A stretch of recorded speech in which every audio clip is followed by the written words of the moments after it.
ce qui est important, la blessure ne détermine pas la personnalité. Hein. Oui, oui, La blessure est une composition d'un aspect de la personnalité. Oui, oui, oui. C'est pas ça qui détermine qu'il est... Pas du tout, du tout. J'ai bien compris. De même manière que dans l'humiliation, tout le monde se reconnaît un petit peu dedans. Parce qu'on est dans une société, au niveau collectif, où on subit l'humiliation. Où effectivement, il y a le culte du corps, il faut être comme ci, il faut s'habiller comme ça, etc. Donc il y a un entretien de la blessure de l'humiliation, parce que la blessure de l'humiliation, c'est un truc qui fait marcher le commerce aussi. Oui, forcément. Faut voir que ça se passe au plan individuel et collectif tout le temps.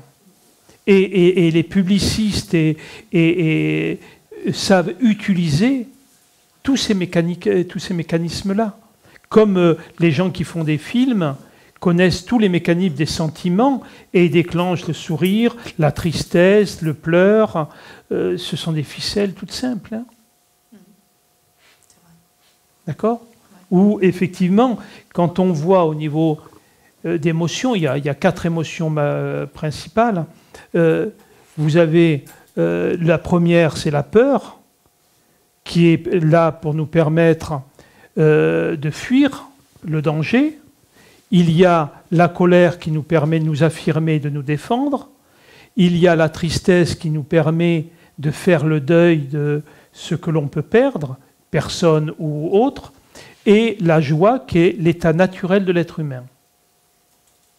C'est basique, hein ? C'est basique, hein ? Si on regarde, hein, vous savez, l'être humain, on peut le disséquer dans son mode de fonctionnement et voir que on a un fonctionnement universel. Donc on est dans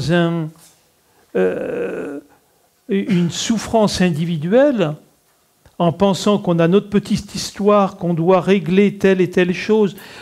On est enfermé dans un aquarium. Mais la réalité, c'est que chacun de nous vivons exactement de la même manière, simplement des situations un peu différentes.